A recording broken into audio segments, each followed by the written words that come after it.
Greetings, you Nezumi Road captains. I hope you're doing well out there on your neon-lit drive through the night streets of Tawashi. Kind of just want to visit Kamigawa now. My name is Graham, and welcome to the Crack-A-Pack here on LRRMTG. Please like, share, comment, subscribe, become a member on YouTube. All the fun stuff. Today, you may have inferred, I'm opening a pack of Kamigawa Neon Dynasty that was given to us by Jupiter778 through mail time.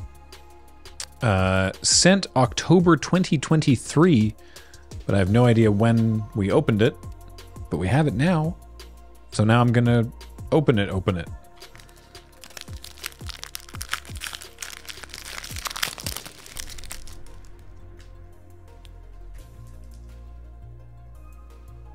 Oh, hey. I was like, that looks like an art card. This is a set booster. I should have said that. Well, now I have. Check it out. It's an art card for Light Paws, Emperor's Voice.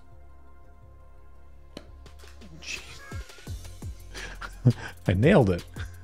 That was planned. First up, Tranquil Cove. I forgot these were in this, but it is. Tranquil Cove. Enters the battlefield tapped. When it enters the battlefield, you gain 1 life. Cool. Next, Mokutai Ambusher, but the showcase frame variant, so it's looking all cool. 3 and a black for a 3/2 artifact creature Rat Ninja with ninjutsu for 1 and a black and lifelink. Cool. I've never actually seen one of these before. This is really neat. Also, in the interest of, I guess, consumer reporting, because we record Crack-A-Pack in batches, so I've just been going through and opening a bunch of cards from all sorts of different eras. These are bad. The printing is washed out and the card stock feels bad. These are not good. Which is disappointing, because Kamigawa is an amazing set and it deserves better. But it is like immediately and noticeably less good cards.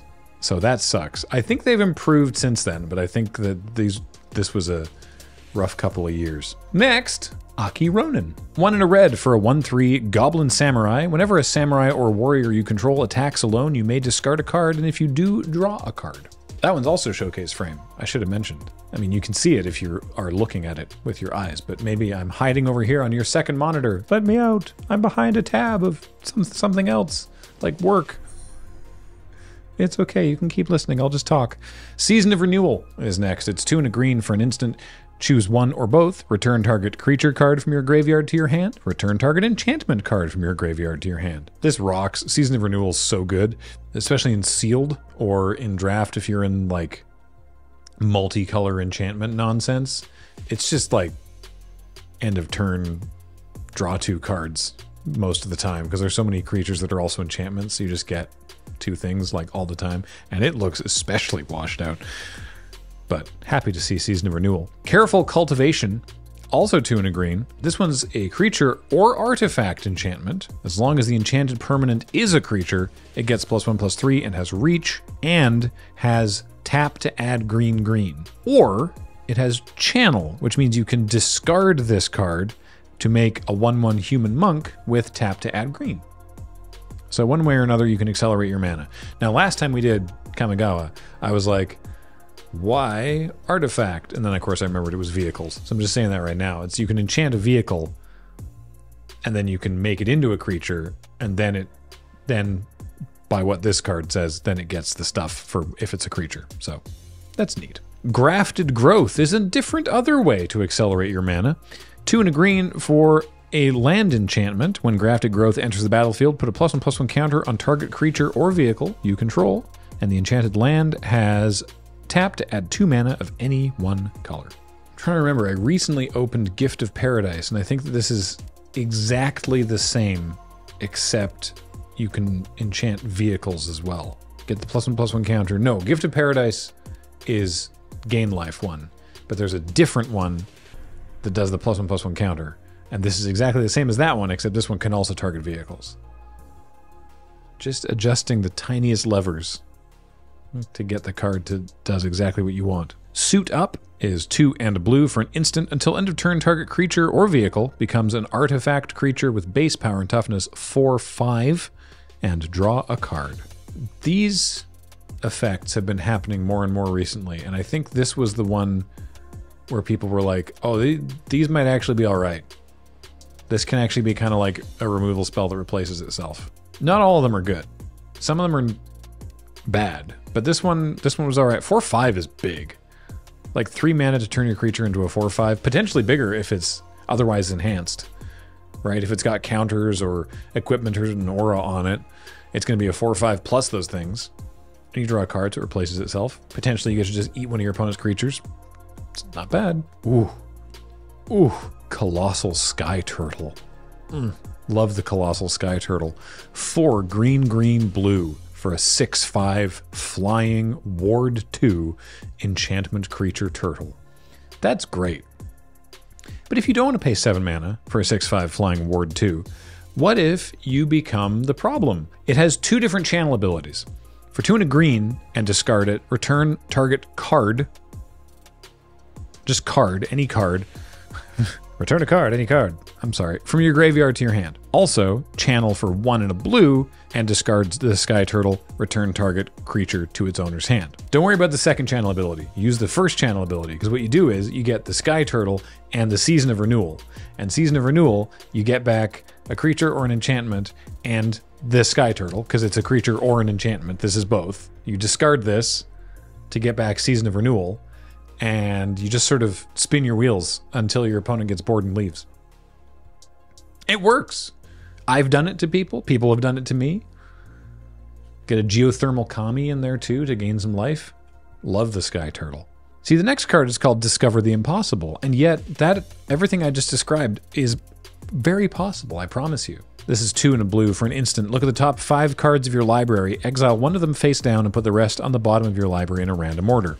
You may cast the exiled card without paying its mana cost if it's an instant spell with mana value 2 or less. If you don't, put that card into your hand.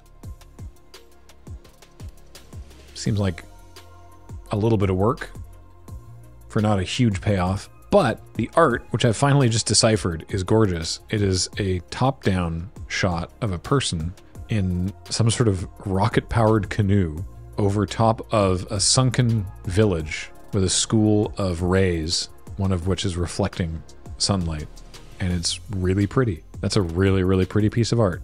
The blue draw spells tend to get a lot more esoteric in what, you know, like a piece of equipment, you want a piece of the equipment.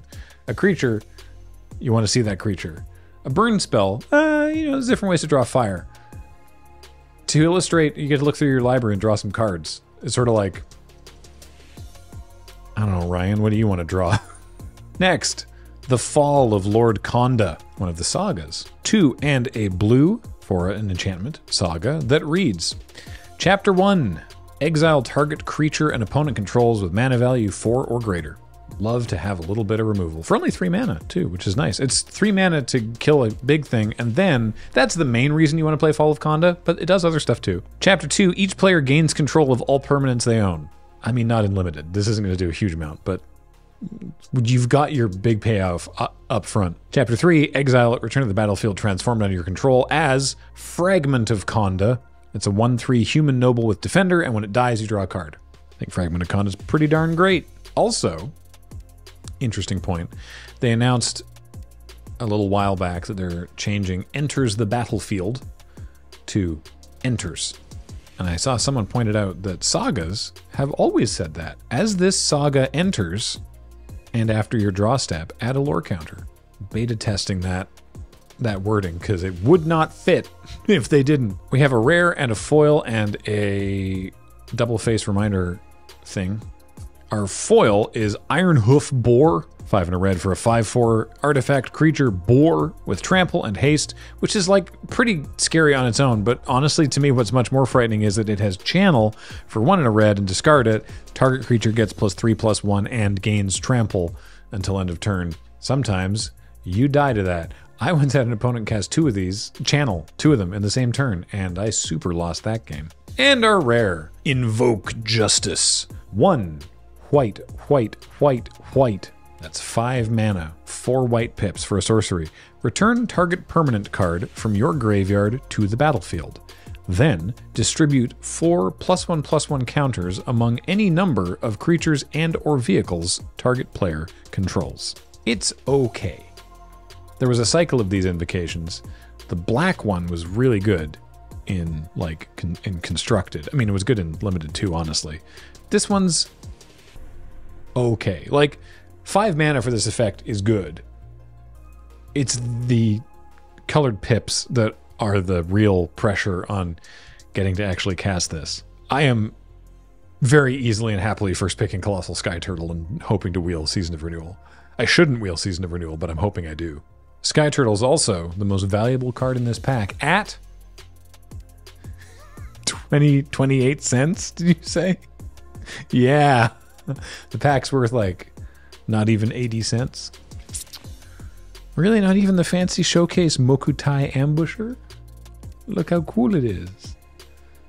It's a shame it wasn't printed with better contrast or on nicer cardstock. Well, hey, that aside, I did enjoy opening this pack, and I do want to thank Jupiter778 for being patient and waiting for us to get to this. Though, I mean, we got stuff in there from years ago, so, you know, you're lucky to get out of the drawer so quickly. That's going to do it for Crack a Pack today. Thank you all so much for watching and listening, and for supporting the channel in however you choose to do that, be it at our Patreon at patreon.com/loadingreadyrun, by becoming a member, joining on this very YouTube channel, or just by being here and watching it and telling your friends. Until we talk again, I have been Graham, joined by James on tech. Matt edits these with Jordan's help. Heather gets them online. Thank you all so much for watching, and I'll talk to you next time. Bye, everybody.